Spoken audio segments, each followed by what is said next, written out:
matin, nous recevons Madame Anne Pfanstiehl, en charge de la prévention et des programmes de santé publique à la DAS. On évoque la dengue, le Zika, le chikungunya, la première partie, avec les questions d'Yvan Avril. Anne Pfanstiehl, bonjour. Nous arrivons à la saison chaude. C'est traditionnellement le moment où les moustiques refont leur apparition. Et c'est aussi le moment que vous avez choisi pour nous initier à la semaine des arboviroses. Donc c'est du 12 au 18 novembre, c'est toute la semaine et on va détailler tout à l'heure le programme. Tout d'abord, un petit rappel sur ce que représentent ces arboviroses. Donc on parle, comme le disait Bruno, de la dengue, du Zika et du chikungunya. En ce qui concerne la dengue, dont on parle le plus souvent et qui provoque aujourd'hui le plus de dégâts, elle a tué 38 Calédoniens au cours des 4 dernières épidémies.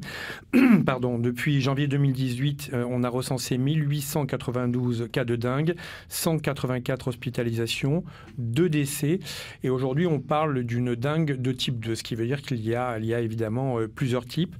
Quelle est la situation aujourd'hui, ce 12 novembre, de la dengue en Calédonie ? Oui, effectivement, cette épidémie avait commencé par une co-circulation de 2 types, la dengue 1 et 2, et actuellement on n'a plus que de la dengue 2. Par contre, l'épidémie a été déclarée, mais toute la saison fraîche, on a une circulation qui a perduré du moustique et du virus. Quand vous dites effectivement le moustique arrive, en fait il est là toute l'année, mais on a une recrudescence, une plus grande rapidité de multiplication du moustique à la période chaude. Oui, la preuve de ce que vous avancez, c'est qu'effectivement, en juillet 2017, un 11e mort de cette épidémie de 2017 avait été recensé en juillet, donc effectivement en dehors de la saison chaude. Rapidement, concernant les 2 autres pathologies, le Zika et le chikungunya, on en parle moins parce qu'effectivement, il y a moins de contamination en Calédonie. Quelle est la raison ? Non, en fait, de la dengue, on en a régulièrement en Calédonie. C'est presque passé endémique cette année. Mais par contre, des cas de Zika et de chikungunya, ça fait plusieurs années qu'on n'en a pas sur le territoire. On surveille toute l'année ces 3 maladies. Quand on fait des tests de diagnostic, de dépistage via le réseau Sentinelle, on dépiste les 3 maladies, mais ça fait plusieurs années qu'on n'a pas les 2 autres. On arrive à expliquer la raison de la persistance de la dengue et alors que le Zika et le chikungunya sont moins présents ? En fait, il s'était moins imposé dans le territoire. Hein. Le chikungunya, on a tout de suite pu éradiquer les cas, les cas autour des cas introduits. Donc on a évité une dissémination de ce virus sur le territoire. Parlons du vecteur, de celui qui transporte, par qui la maladie arrive, l'Aedes aegypti, par laquelle ces 3 maladies d'ailleurs arrivent. En fait, il est porteur de cette maladie, mais il n'est pas, j'allais dire, le premier concerné. Comment se transmet cette maladie au départ ? En fait, à chaque fois, c'est une introduction du virus par un voyageur ou un Calédonien qui rentre de voyage d'un pays où il y a des épidémies de ces maladies-là. Et donc, si cette personne ne se protège pas assez ou ne se protège pas du tout pendant les premiers jours de la maladie, c'est-à-dire les premiers 7 jours où le virus est présent dans le sang, le moustique local va piquer cette personne, va aspirer le sang et le virus. Et après, au bout d'une semaine, toutes les personnes qui seront piquées par ce moustique seront infectées par ce virus. Alors, justement, c'est l'un des piliers de cette semaine que vous proposez donc avec la DAS, c'est la prévention en fait. Et là, lorsque vous parlez de voyageurs qui rentrent de voyage, qui ne se protègent pas, quel est le message que l'on peut leur faire passer à ces gens qui vont partir en voyage dans des pays soumis à la dengue, au Zika ou au chikungunya ? La première chose, s'ils partent dans ces pays endémiques où il y a régulièrement des épidémies, c'est de bien se protéger contre les piqûres de moustiques, donc notamment la journée, puisque je rappelle que c'est un moustique qui pique la journée, notamment tôt le matin et jusqu'au coucher du soleil. Et également au retour de bien se protéger les 7 premiers jours de l'arrivée en Calédonie, même s'ils ne présentent pas de signes de maladie, puisque environ 30% des gens sont asymptomatiques. C'est-à-dire sont porteurs du virus, mais ne présentent pas de signes de la maladie. Donc dans tous les cas, bien se protéger. Et s'il y a apparition de signes, fièvre, douleur articulaire, tout ça, aller voir un médecin en précisant bien que la personne rentre d'un pays à risque pour que le médecin puisse soit dépister, soit vérifier que c'est bien des signes en rapport avec une dengue et pas une autre pathologie comme, je sais pas moi, un paludisme ou une leptospirose par exemple, et puisse déclarer le cas à la DAS pour que nous, on puisse prévenir la mairie pour faire des épandages autour du cas. Alors justement, vous évoquiez le comportement de ce moustique. Il n'est pas commun, il n'attaque pas la nuit, il attaque à certains moments de la journée. Il faut donc se protéger, donc utiliser des lotions et des produits ad hoc. Alors, c'est quoi, vous le disiez, c'est le matin et l'après-midi, c'est ça? Voilà, c'est un moustique qui pique le jour, mais principalement au lever, au coucher du soleil. C'est un moustique qui vit en zone urbaine autour de l'homme, hein, puisqu'il a besoin de l'homme, du sang humain pour se reproduire, pour que ses œufs arrivent à maturation. C'est un moustique dont les gîtes larvaires, c'est de l'eau propre, donc de l'eau de pluie, d'arrosage, de stockage. C'est pas le moustique qui vit dans les mangroves ou dans les eaux sales, hein. Ça, c'est d'autres espèces de moustiques qui peuvent aussi piquer l'homme, mais qui ne transmettront pas cette maladie-là. Donc c'est vraiment un moustique que l'on élève autour de chez soi, et donc c'est pour ça qu'on appelle la population à détruire les gîtes larvaires et en période chaude à le faire régulièrement, c'est-à-dire au moins une fois par semaine. Alors avant de parler des mesures justement qu'il faut prendre par rapport à ce moustique, effectivement, il transmet à l'homme, mais ensuite l'homme peut transmettre à son tour, hein. C'est ce qui est aussi compliqué avec ces maladies, c'est qu'une fois qu'on est atteint, on peut contaminer les autres. Oui, en fait, on peut contaminer, on contamine les autres par le biais de moustiques. Voilà, c'est pas une personne à une personne directement. Il faut qu'il y ait le vecteur moustique qui pique une personne malade et après une personne non malade. Un moustique, vit à peu près 50 mètres autour d'un point, hein. Il dépasse rarement 50 mètres. Hein. Oui, voilà, 50, 100 mètres. Pour cette espèce de moustique. Alors vous évoquiez l'aspect urbain de ce moustique. Il faut bien le noter. Sur les cartes qui sont publiées par vos services, par l'ADAS, on voit bien que le Grand Nouméa est particulièrement atteint à chaque fois qu'une épidémie est en cours. C'est logique en termes de densité de population aussi, mais c'est aussi une particularité de ces moustiques. Vous parliez effectivement des moyens de prévention qui nous appartiennent à chacun. Donc il s'agit effectivement de détruire les gîtes larvaires. Oui, tout à fait. Il faut vraiment que les gens prennent conscience que, effectivement, les épandages que l'on va faire, que la mairie va réaliser, ça va être pour détruire juste les moustiques infectés, les moustiques adultes infectés autour des cas, mais uniquement autour des cas positifs, mais que le moyen le plus efficace de détruire les moustiques, c'est de détruire les gîtes larvaires, parce que dans un gîte larvaire, en général, il y a beaucoup de larves, et qui feront, si on ne les détruit pas, des moustiques adultes. Je rappelle que vider les gîtes larvaires, c'est bien, mais il faut également bien les frotter, les nettoyer, parce qu'il peut y avoir des œufs collés autour des gîtes larvaires. Et une fois que le gîte est vidé, les œufs peuvent résister plusieurs mois, voire une année à la sécheresse. Et dès qu'ils seront en contact à nouveau avec de l'eau, les larves vont naître dans les heures qui suivent. Alors, quand vous parliez d'eau propre, c'est comment dirais-je, une particularité de l'Aedes aegypti qu'il faut renoter encore une fois. Ça veut dire qu'on peut très rapidement développer un gîte larvaire chez soi et sans le savoir. Oui, tout à fait. Les gîtes larvaires, ça peut être des petites choses, hein, des petits objets perdus dans le jardin, des jouets d'enfants, mais ça peut être les gouttières bouchées, ça peut être des vases, la gamelle du chien, enfin, ça peut être énormément de choses. C'est tout récipient, des petits récipients en général, hein, qui sont des gîtes potentiels. Il n'y a pas véritablement de médicaments efficaces pour guérir ou soigner ces maladies, ces arboviroses. Donc on subit cette maladie. Hein. Oui, effectivement, il n'y a pas de traitement spécifique, c'est un traitement symptomatique en fonction des signes de gravité, des hospitalisations. Et là, ce sera vraiment un traitement spécifique. Merci Yann Pfanstiel, on vous retrouvera tout à l'heure avec les questions des auditeurs. Parlons donc de la semaine des arboviroses qui débute aujourd'hui jusqu'au 18 décembre. Dans la première partie de votre intervention, Madame Pfanstiel, vous nous avez évoqué donc la manière dont les maladies, les pathologies, la dengue, le Zika, le chikungunya arrivent en Calédonie par l'intermédiaire des voyageurs qui ensuite contaminent entre guillemets les moustiques. Vous avez expliqué également que ces moustiques vivent dans de l'eau propre, qu'ils n'attaquent pas la nuit mais le jour. Et en plus, ils sont silencieux. Ce sont des moustiques extrêmement atypiques. Que effectivement, il n'y a pas de traitement efficace contre ces maladies, mais la prévention est sans doute le meilleur traitement. J'ai envie également de vous demander, Madame Pfanstiel, par rapport aux moyens de lutte qui sont mis en place par la DAS, par les mairies, par les communes en fait. Il y a l'épandage évidemment. Il y a eu il y a quelques années des épandages de malathion. Le malathion aujourd'hui est interdit parce que c'est un produit, je crois, qui est atteint à la santé. Est-ce qu'aujourd'hui les moyens d'épandage sont efficaces ? Oui, plus ou moins. Enfin, on essaye d'éviter qu'il y ait des taux de résistance élevés pour que effectivement le produit soit encore efficace.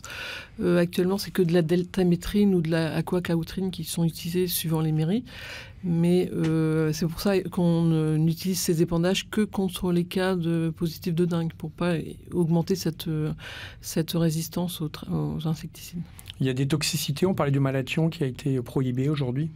En fait, c'est dans ces petites particules qui sont dans l'air, qui se déposent en quelques minutes, voire maximum une demi-heure. Donc effectivement, il ne faut pas courir dans le nuage, mais ça se repose tellement rapidement que ce n'est pas toxique pour l'homme qui est à côté des épandages. En matière de lutte contre la dengue, on avait évoqué l'an passé cette nouvelle méthode inoculée aux moustiques, une bactérie naturelle, la Wolbachia. Je sais que la mairie de Nouméa était partie prenante dans cette affaire. On en est où exactement ? Oui, alors il s'agit du World Mosquito Programme, qui est en partenariat effectivement avec l'Université Monash de Melbourne en Australie, la ville de Nouméa, l'Institut Pasteur et la DAS. Et il s'agit d'injecter une bactérie qui s'appelle Wolbachia, qui est à l'état naturel dans environ 60% des insectes. Et cette bactérie bloque la transmission des virus, que ce soit aussi bien la dengue, le chikungunya ou le Zika. Et donc le moustique continue à vivre, à se multiplier, à piquer l'homme, mais il ne transmet plus ce virus. Donc c'est un programme ambitieux et très prometteur qui existe déjà dans 12 pays actuellement, enfin dans 11 pays, et donc 12 pays avec la Nouvelle-Calédonie, et il va bientôt débuter en Nouvelle-Calédonie. Quand vous dites bientôt, c'est quand ? Dans quelques mois, vers le mois de juin. D'accord. Et il y avait aussi une autre technique qui est éprouvée actuellement du côté du Brésil, c'est de créer des moustiques OGM. Vous en avez entendu parler ? Oui, mais en fait, nous, on a choisi cette méthode-là justement parce qu'il n'y a pas d'OGM, il n'y a pas de... Parce qu'OGM, après, on ne sait pas exactement ce que ça va devenir. Il y a aussi des méthodes où il s'agit de stériliser des moustiques. Donc, c'est des méthodes qu'on ne peut pas forcément réaliser en Calédonie et où il faut relâcher constamment des moustiques. Donc, ce n'est pas la méthode qui a été choisie en Calédonie. Donc, pour le moment, vous avez retenu la Wolbachia. Cette méthode-là existe depuis 2011 en Australie, dans le nord du Queensland. Et depuis que cette méthode a été introduite dans cette zone-là, il n'y a pas eu de cas locaux de moustiques. Comment expliquer le temps que l'on attend avant d'introduire la Wolbachia ? Alors déjà, il faut communiquer au niveau de la population, mais il faut surtout préparer les moustiques et les reproduire pour qu'on ait une quantité suffisante pour pouvoir faire les épandages de façon régulière sur toute la zone de Nouméa, puisqu'on commence par la ville de Nouméa. Si vous avez une question à poser à notre invité, un témoignage, quelque chose à dire qui pourrait faire avancer le débat, soyez les bienvenus. Le 258. Il est important également, malheureusement, lorsqu'on a contracté l'une de ces maladies, je pensais à la dengue effectivement, puisque c'est la maladie qui est la plus répandue en Calédonie aujourd'hui, il est important de déclarer la maladie. Pouvez-vous nous expliquer pourquoi ? Oui, tout à fait. Parce qu'en fait, les épidémies commencent par un cas. Une personne infectée suffit à contaminer un moustique qui lui-même, avant chaque ponte, va piquer 5 ou 6 personnes. Et le moustique, après, une fois infecté, va être infecté toute sa vie. Un moustique, ça vit environ 1 mois. Donc, il va piquer, il va pondre 4 ou 5 fois. Donc, à chaque fois, pour un moustique infecté, une trentaine de personnes infectées. Donc, c'est comme ça que démarre une épidémie. Donc, il faut vraiment que... Donc, on parlait effectivement de... J'étais en train de regarder Internet et on parlait de moustiques, bien sûr, on parle de ça ce matin, de la transmission. Non, effectivement, on parlait de la déclaration de la maladie, effectivement, le fait que le public doit déclarer auprès des autorités sanitaires, en tous les cas par l'intermédiaire de son médecin, parce que c'est évidemment le médecin qui déclare.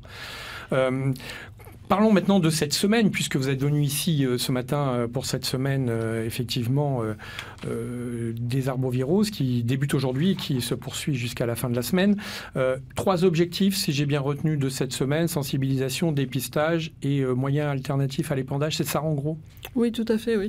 La transmission, parce qu'en fait, les gens ne réalisent pas que c'est eux qui transmettent la maladie aux moustiques. La déclaration, oui, effectivement, parce qu'en fait, cette maladie est sous-déclarée. Donc, soit parce que le patient ne consulte pas, justement, donc on ne sait pas où démarrent les premiers cas, puisqu'en fait, si on veut éviter une épidémie, il faut vraiment agir sur les premiers cas, s'ils sont déclarés. Et que les médecins également jouent le jeu en nous déclarant cette maladie. Je rappelle que c'est une maladie à déclaration obligatoire. C'est la seule façon d'éviter une épidémie. Après, quand on commence à avoir des foyers un peu partout, c'est trop tard. Donc après, on essaye de minimiser, mais malheureusement, on a beaucoup de cas. Après. Vous avez mis en place, ou vous aviez mis en place l'an dernier des médecins sentinelles pour donc répertorier les cas de dengue et pour les centraliser. Et ça va dans le sens de ce que vous disiez à l'instant. Oui, en fait, ça fait plusieurs années, ça fait de nombreuses années qu'on a un réseau sentinelle, ce qui nous permet d'avoir un maillage de médecins sur tout le territoire, aussi bien dans le nord que dans les îles, que dans la province sud, qui nous permet de surveiller la circulation du virus sur le territoire. Donc ce réseau sentinelle est fonctionnel pour la dengue, mais également pour la grippe, et ça nous permet de voir quels sont les sérotypes qui circulent en Calédonie, parce qu'on peut très bien avoir une épidémie de dengue 1 avec un jour une introduction, par exemple, d'un voyageur d'une dengue 4, et si on n'est pas alerté tout de suite par ces foyers-là, on va avoir une épidémie de dengue 4, par exemple. Donc ça nous permet vraiment de surveiller en temps réel les foyers et les sérotypes qui circulent. Je reviens sur la semaine consacrée aux arboviroses. De quelle manière allez-vous approcher le public? J'ai vu que vous alliez approcher les enfants, notamment dans les écoles. Oui, alors comme chaque année, on fait une campagne au niveau des scolaires, des primaires, donc sur tout le territoire, soit dans les écoles publiques ou privées, et après également des stands d'information un peu partout, donc notamment au niveau des marchés et des dispensaires en général. Donc, où on peut vraiment répondre aux questions des gens, leur donner des dépliants, mais effectivement, répondre à leurs questions, c'est le moyen le plus simple de faire passer les messages. En général, quelles sont les questions les plus usitées, celles que l'on vous pose le plus souvent? Quand pique le moustique, comment se transmet la maladie, comment est introduite la maladie, quels sont les signes de la maladie parfois, et pourquoi, les différents sérotypes, parce que souvent ils pensent qu'il y a une 5e maladie, la dengue hémorragique, alors que c'est une complication des 4 premières maladies, si on n'est pas une en plus. Donc c'est aussi comment se protéger. Une petite dernière question rapidement. On a vu apparaître d'autres moustiques du côté de la Tontouta l'année dernière, des moustiques qui transmettent d'autres pathologies, notamment le paludisme. On en est où de cette infestation, entre guillemets? Là, on est en train de recenser les zones contaminées pour pouvoir après prendre des décisions quant à la possibilité d'une éradication de ce moustique. Merci. Et aussi de voir si ce moustique est un bon vecteur du paludisme, par exemple, parce qu'il y a de nombreux anophèles. Et donc, l'anophèle, c'est le moustique qui transmet le paludisme, mais elles peuvent être plus ou moins bonnes vectrices. On n'a pas encore eu de cas de paludisme ici? Non, on a eu plusieurs cas, mais c'est des cas importés, c'est pas des cas importés, locaux. Mais pas des cas... Non, pour l'instant, on n'avait pas... Pour l'instant, vous avez réussi à délimiter le périmètre où le moustique se déplace-t-il? Il peut se déplacer, mais on est en train de délimiter justement les communes touchées, les rivières touchées, pour pouvoir après prendre une décision quand on a la possibilité de l'éradiquer, parce que si la zone est trop grande, on ne pourra malheureusement pas faire grand-chose, ce sera plus difficile, alors que si on n'a que des petites zones, là, ce sera plus facile de l'éradiquer. Merci Anne Fanstil d'avoir répondu à notre invitation ce matin. Je rappelle que la semaine des arboviroses, à l'initiative de la DAS, se déroule à partir d'aujourd'hui jusqu'au 18 novembre.